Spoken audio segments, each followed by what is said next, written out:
Bonjour à toutes et à tous, et ben j'ai vu... Tiens à préciser, même si c'est déjà indiqué dans le titre, que je ne spoilerai pas durant cet avis que je vais vous donner sur le film. Alors la qualité de l'image, c'est normal, j'ai dû prêter la caméra à un pote, donc du coup je tourne avec la première caméra avec laquelle j'avais commencé la chaîne. Donc du coup ça doit rappeler des petits souvenirs aux tout premiers abonnés. C'est juste pour cette vidéo là. Hein. Allez, c'est un petit côté nostalgique.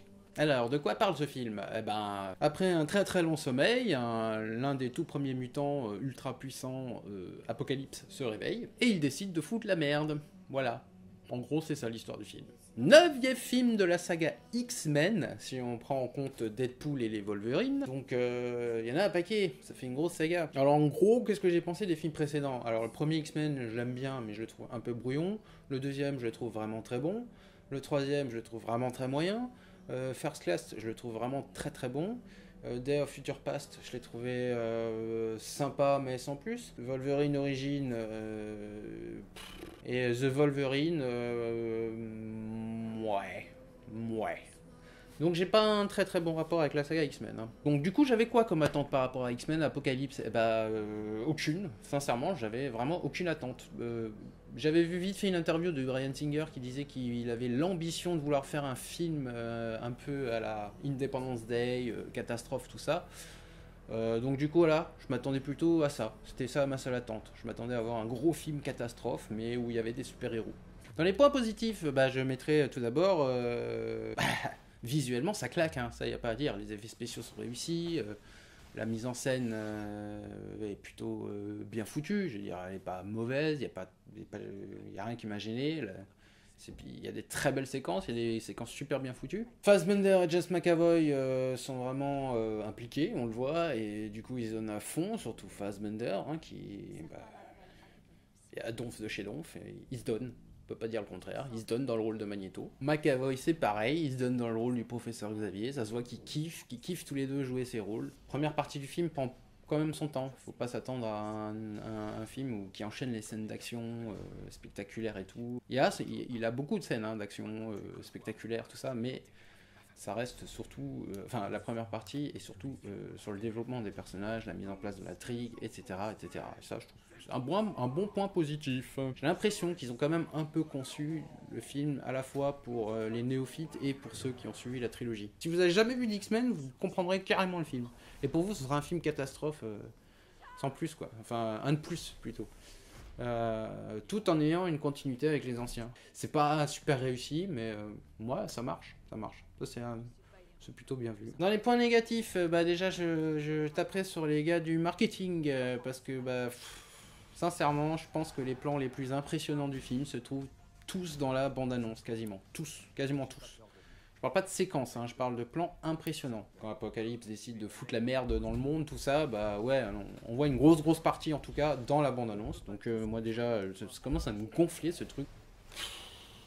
Le film est quand même bourré de beaucoup d'incohérences, je trouve. D'un côté, il a de bons points positifs, parce que il essaye à la fois d'être un film catastrophe à la Independence Day, tout ça, et en même temps, c'est un film de super-héros. Et donc, du coup, contrairement au film catastrophe, où c'est très cliché, très classique, là, il essaye, au début, en tout cas, il essaye de développer ses personnages, etc., etc.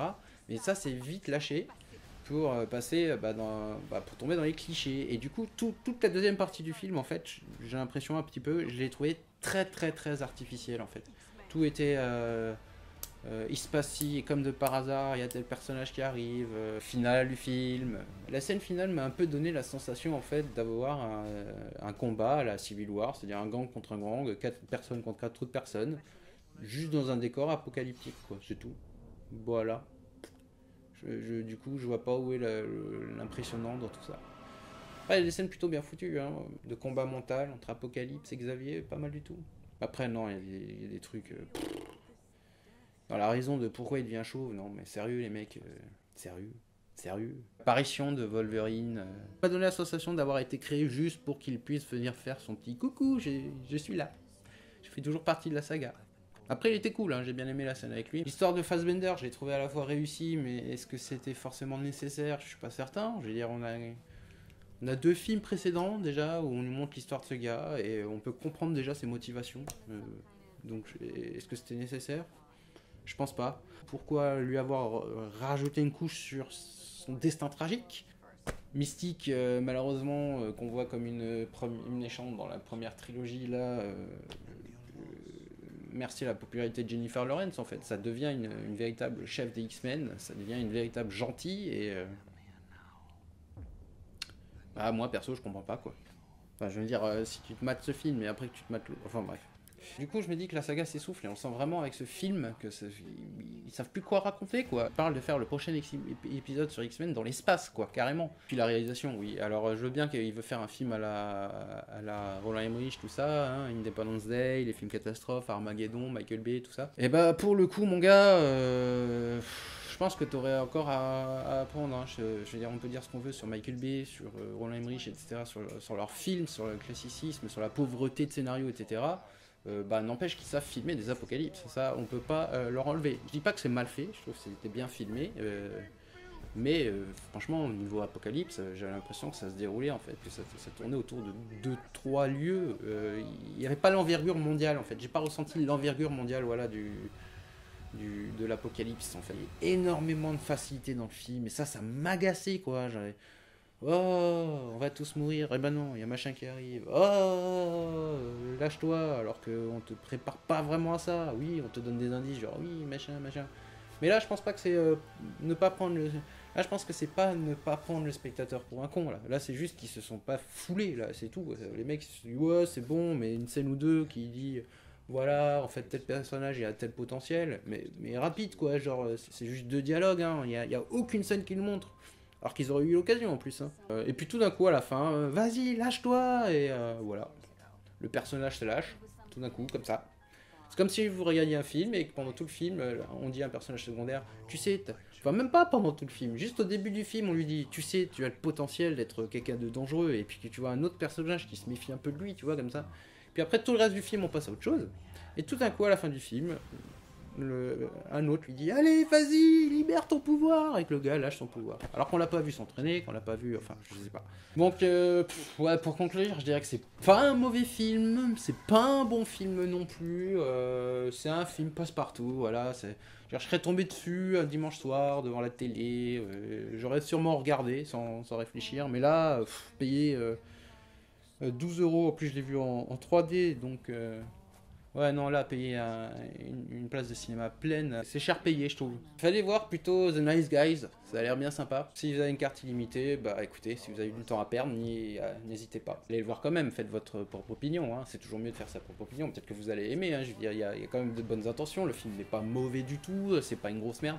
En fait, je pense qu'après, je pense qu'il est malvenu. Je pense qu'ils auraient peut-être dû commencer l'année avec ce film en fait, parce qu'il est trop classique. Il est très très classique. En même temps, il se veut pas autre. Hein. Il a pas la prétention de vouloir être autre chose. Hein. Son but, c'est d'être un Transformer, c'est-à-dire un film avec plein d'effets spéciaux qui vous en fout plein la gueule.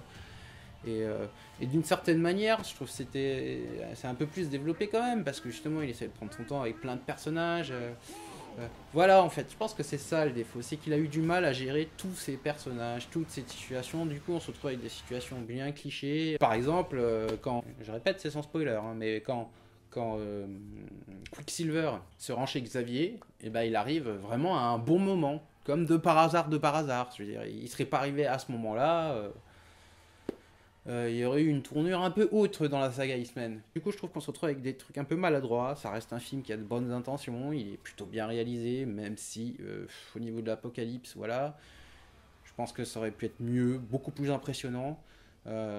Apocalypse, ça reste un méchant basique. Je veux dire, le mec, il sort à peine d'un sommeil de 3600 ans le premier truc qu'il veut faire, ou peut-être même plus, je sais plus si c'est 3600 ans avant Jésus-Christ, donc faut calculer encore les 2000 ans avec, donc 5000 ans.